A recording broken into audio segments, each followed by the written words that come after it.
Hello, lovely people. Happy February 1st. I have a video here that I threw together. I made it probably a month ago, maybe. Probably just about a month ago.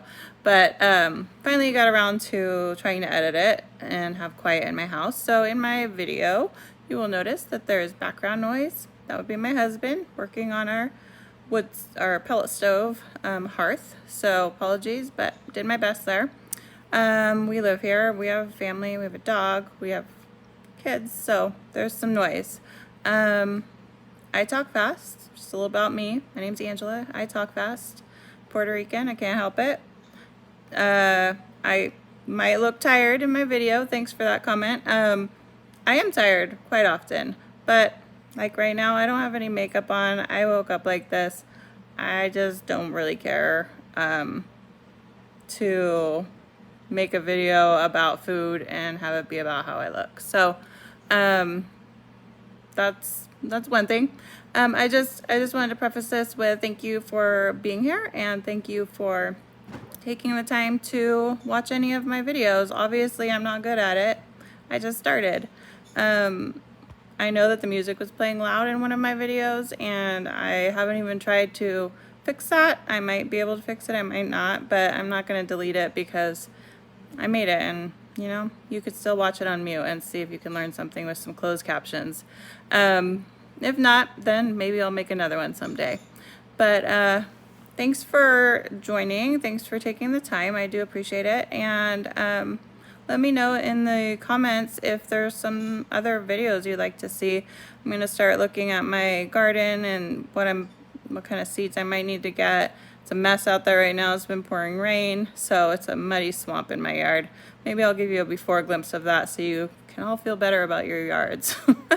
But that's it for now. So I hope you enjoy the video and we'll get through this together. Have a good one. Hi everybody. What am I showing you in this picture?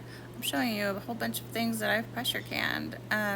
Different soups, beans, broth, chicken, all kinds of things that you can pressure can at home if you have a pressure canner. So I'm going to show you how today.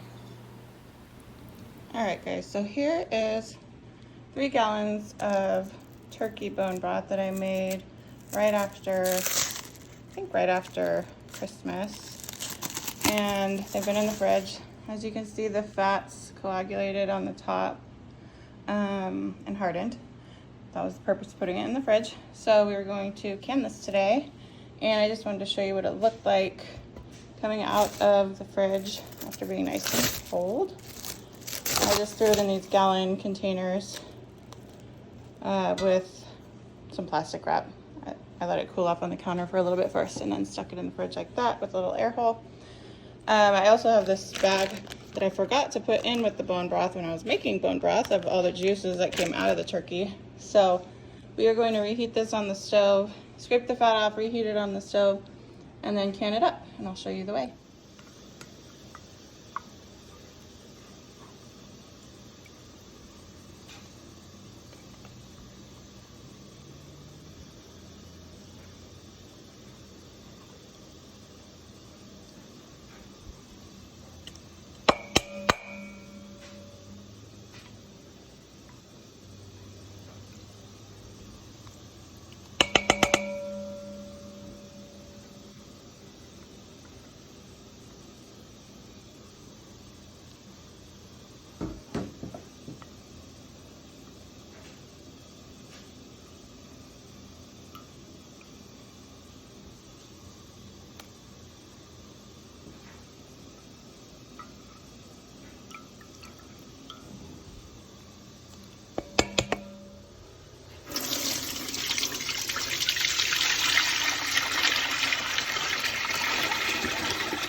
Okay, so all the turkey broth is now in the pot. I strained any little weird bits off the top and dumped in that extra juice from the other bag that I found in the freezer. So now I'm just gonna crank this up too high for now. And I think I'm gonna let it boil down a little bit or concentrate a little bit more because there's a lot of broth in there. I could have let it go a little longer initially in the roaster, to get a little more collagen out of it because it's not super thick like bone broth normally is, but that's okay. It's still good. Okay, so I'm hoping that the dishwasher's not too loud in the background, but just quickly to go over a couple canning things that we're going to be doing for the turkey broth. We have a bunch of quart jars here as opposed to little pint-sized ones, which are about half the size. So you can pressure can bone broth in either of these. I only have 7 of the quart jars right now that I can find, so we're going to do the first batch in 7 quarts. I think all that broth would make about 12 quarts, so we will see what we get out of it. I'll have to do pint jars for the next batch, but that's okay. So we will fill these up, put on lids depending on the tops. This is a regular mouth. This is a regular mouth. This is a wide mouth, and put a wide mouth lid on or a regular mouth lid on. And then we've got some different items, the little funnel to pour through. Broth is a little bit easier because it's liquid, pure liquid, not chunks or pieces that you need to work with. We also will use this, which is a debubbler this way, and you can measure the head space this way. So right there is 1 inch, 3/4 inch, 1/2 inch, 1/4 inch. That's kind of how you measure it. I just measure it to be where it's touching the top of the liquid or whatever. Yeah, I guess it would be liquid for everything right there. I'll show you that when we do it. This is for taking the jars out of the liquid and putting them in if you need to. I don't use it for putting them in. I usually just put them in. So it was a little confusing the first time I used them because this doesn't seem like the way you would use it, but you grab it this way. And I'll show you that when we actually take them out later. This is the brand. I did get this off Amazon. Let's see, it's NorPro 6-piece canning set. So I kind of just throw everything back in this box after I'm done using it so I don't lose anything. There's other pieces that were included. I don't really use. I think this is a jar lifter. You just put the jar in there to lift it out. I do use this. This is a magnet, so when you're putting the lids on, it's a magnet, sticks to the lid, and you just lift it and carefully put it on. I don't always use that, to be honest. And then just some tongs. I'm not sure what I would use those for. I also keep a permanent marker in here to label the jars just because they will disappear from my house because I have kids and they make that happen. This is the weight that goes on the top of the pressure canner, and we'll go through how I use this thing.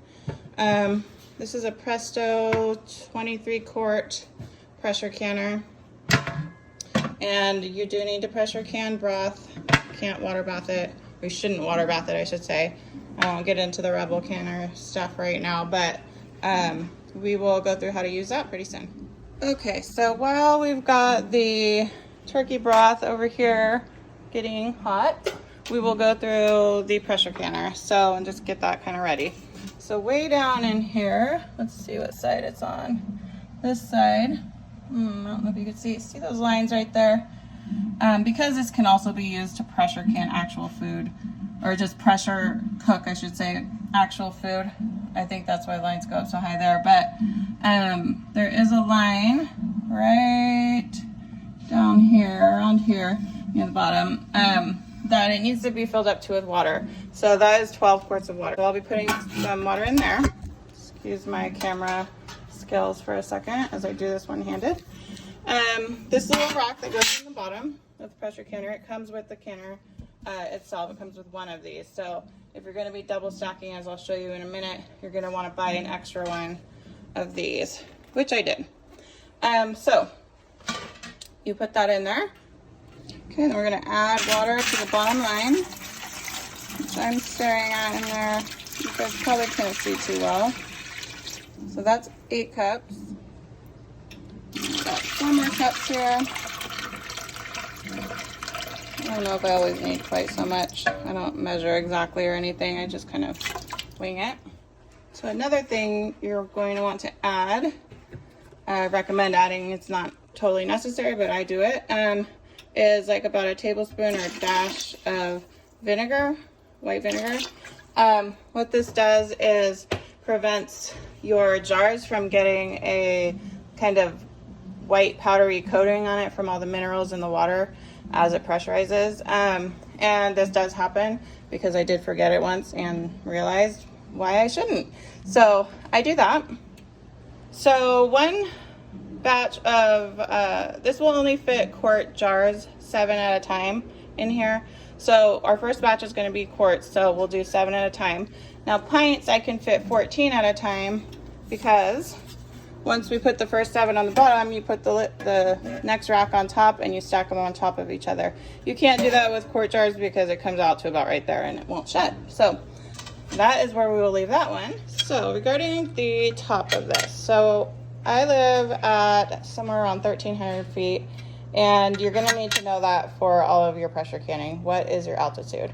So most things are in books and recipes and whatnot for you know, 1,000 feet or below or 1,000 feet or above, and then changes the higher you get.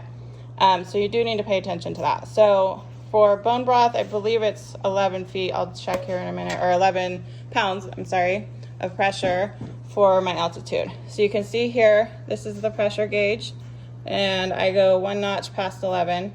If it goes over 11, it's fine. You just can't let it go below. If it goes below, you're gonna have to start your timer over. We'll go over the timing once I get these things into the pressure canner. I'll show you again kind of what I mean by that. I don't ever let it get past 15. I don't know, I'm not a big pro at this. It gets risky.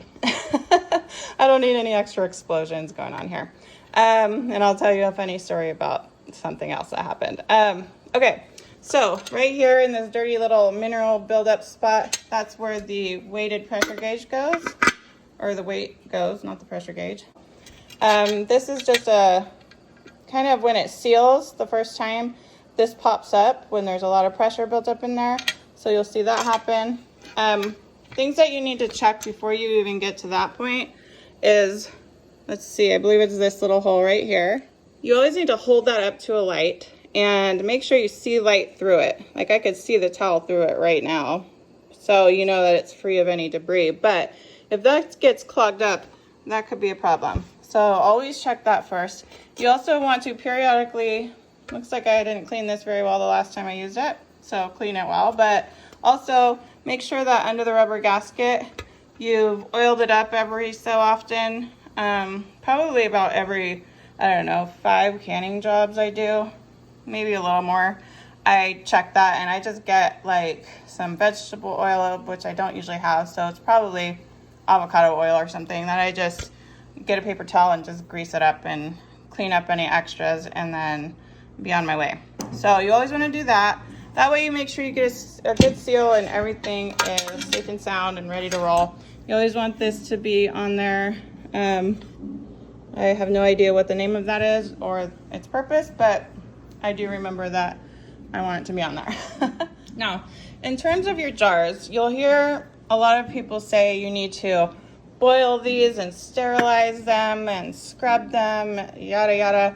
You don't. So that used to be the rule as far as I have heard, until it changed. And because usually you are canning something for at least 10 minutes, that 10 minutes is the sterilization period. So you can look it up, but I've always canned things for more than 10 minutes, whether it's water bath canning or pressure canning. So do I make sure there's no food in it or around the edges? Yes, but most of these go through the dishwasher. This one is looking a little bit stained. I think I had some bone broth in it the last time, so I might give that one a little bit better cleaning. But and because I have kids that help with the dishes and my husband, I'm gonna call him out.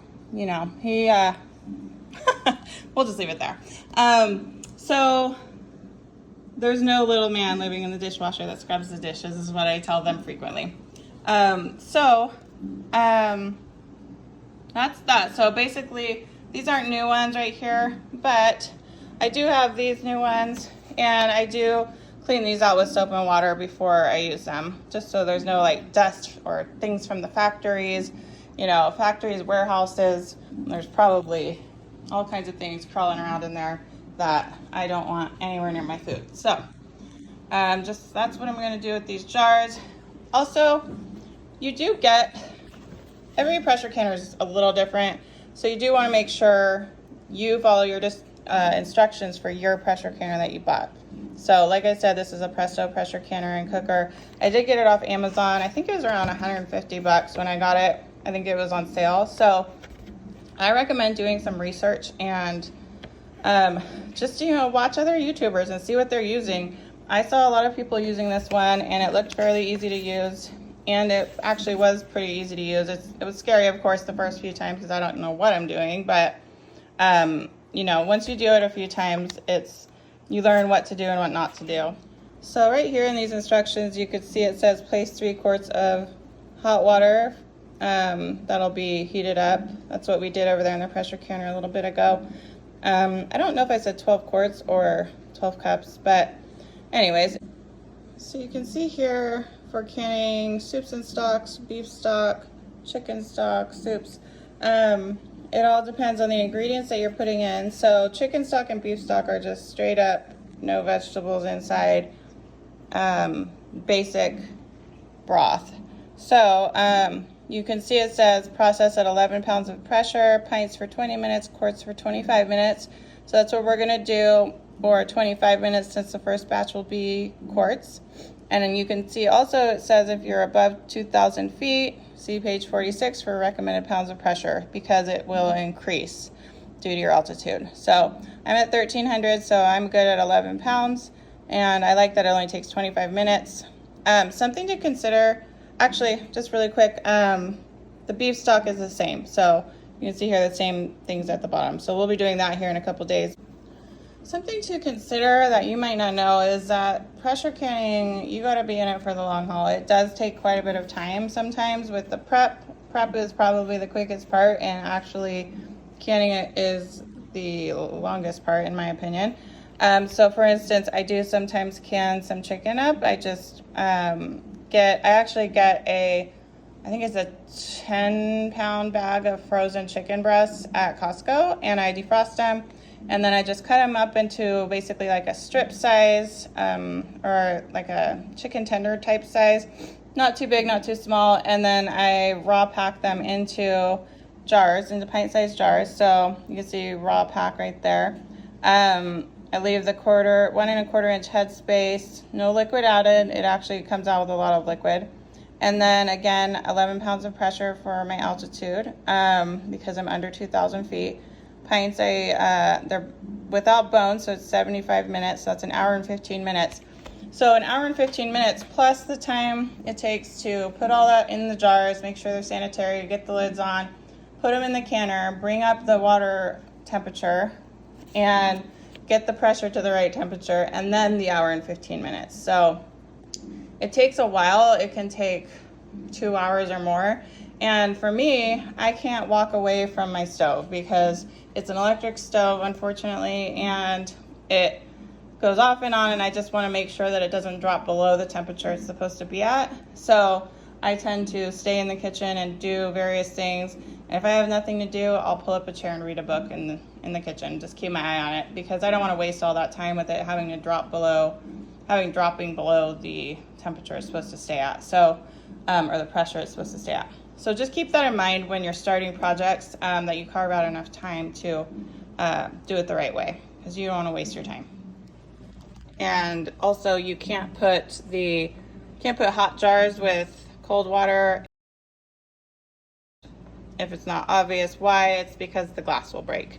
It'll shock the glass and they will crack and or break. And the same goes for when you're taking the jars out. Take a little walk back to my counter. That is why I have this towel here, because it kind of creates a safe little barrier between the counter temperature and the canner temperature. The jars, when they're coming out, they're boiling, they're extremely hot. Even if you let them sit on the stove for a while to come down, which I'll show you, but there is going to be a temperature difference. So you always want to have something on your countertop under your jars when they come out. Some people just put another cutting board down or something. I'm on the paranoid side, so I put a towel.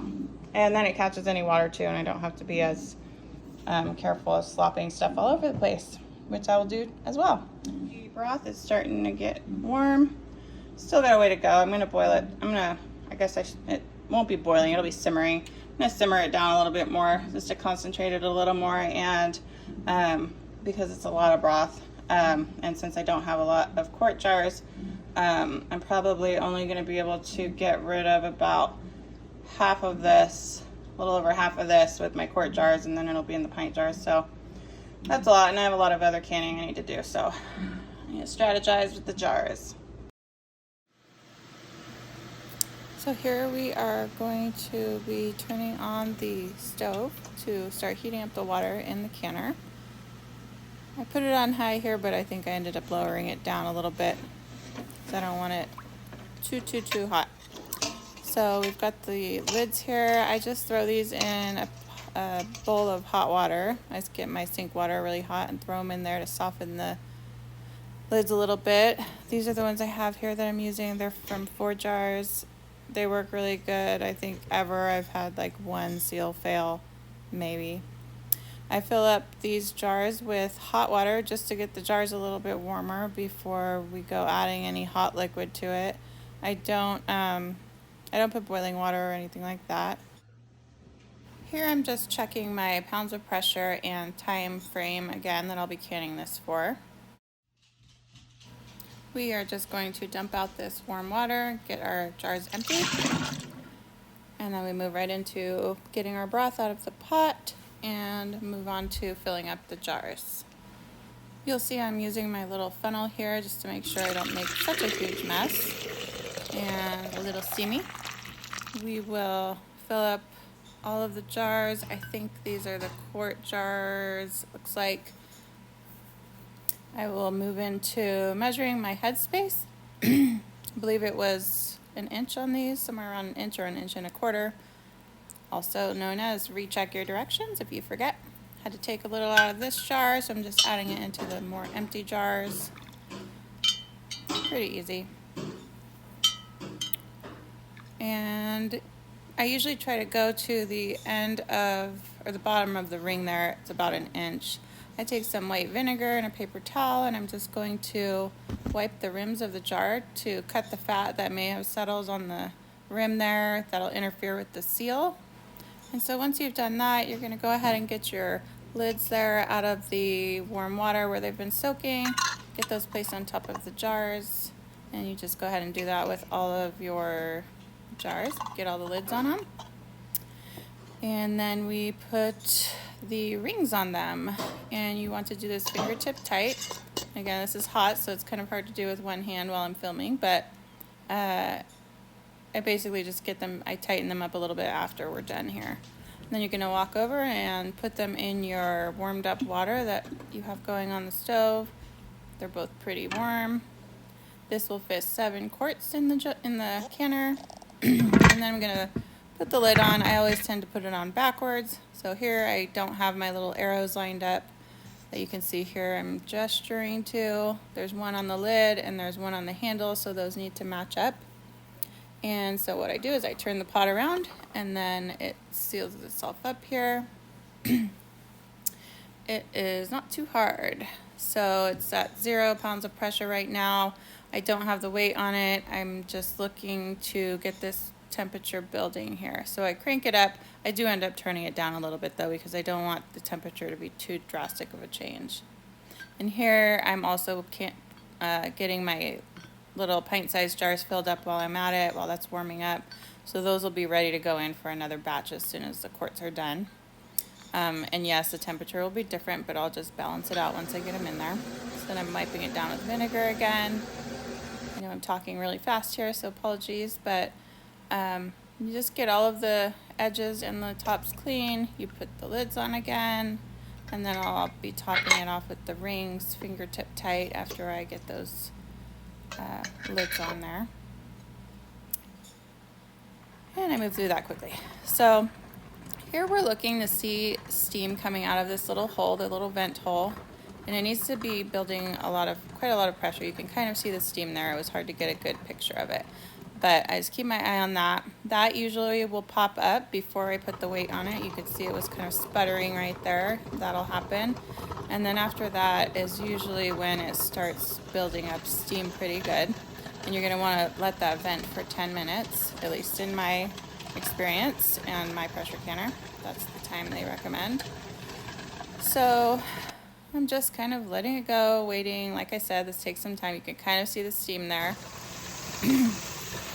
So, still going. That has popped up. So I put the weight on it and it's building pressure up. I'm at 11 pounds of pressure, and then we just get it canning for 25 minutes. I just turned off my stove there as the 25 minutes finished up. I move my pot back off of the burner very carefully. Everything needs to come down to 0 and completely cool off before you even take the weight off. I wait even longer than necessary probably. So here I've waited quite a bit and take the weight off, make sure there's no steam coming out of there, and then I wait probably at least 10 minutes, and then I will crack the lid open and just let a bit of steam out, let it cool off quite a bit. And you can see the handle, how I took the jar out of the pot, and we've got a whole bunch of chicken broth. Looks good. So I know that video went by pretty quick, and if you have any questions, please drop them in the comments below. You're going to want to leave those jars on the counter overnight as well, just to completely cool, and then you'll check your lids in the morning to make sure that they sealed appropriately. And you should be able to carry them around with your hand without the lid falling off. So you might need to watch that a little slower than I talked in it. I was talking really fast because I am not used to this editing software. Apologies for that, but I'll get used to it, as will you. So I hope that video kind of helps take away some of the fear from pressure canning. It's really not that hard. I think it was probably 2 times before I got the hang of it and wasn't as scared. But there's always a but, right? So the one thing that happened once was my husband and I were going somewhere, and I had just got a wild hair and decided to start pressure canning in the morning. So as I said, it takes quite a while. So I was following the timing like it says for cooling things off. You know, I took it off the burner, let it cool down, but I let it cool down exactly to the timing that was recommended. I didn't wait longer. So you saw in my video how I vented the lid a little bit, and I had the towel on the top at that part, just to let some of the steam out. The reason I do that now is because when we were going somewhere and it had been the 10 minutes after hitting 0 and everything was, you know, the weight was off, the top little notch thing that pops out had already went back down, and I took the lid off and I opened it away from my face, as you should always do when taking a lid off of a hot pot, and kind of took a step back, and as I did that, the temperature change was so drastic between the air and the pints that were on the top of the you know, the top shelf of my canner. The temperature change was so great that it just blew the top off of the jar, and the lid went flying, you know, the lid and the ring went flying across my kitchen. So be careful of that too. I mean, that's rare. I've only done that once, and I had canned several times before that ever even happened, and we were in a hurry.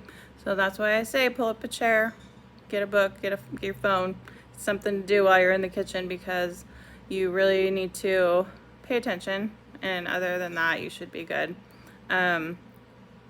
It's kind of just I was canning and decided to make this video, so if you'd like more details, or you want me to do it again, and or have something specific you've wanted to pressure can before but you're not really sure how, I'm happy to try it maybe. So just let me know, and I hope you guys have a great night. Thanks. Bye-bye.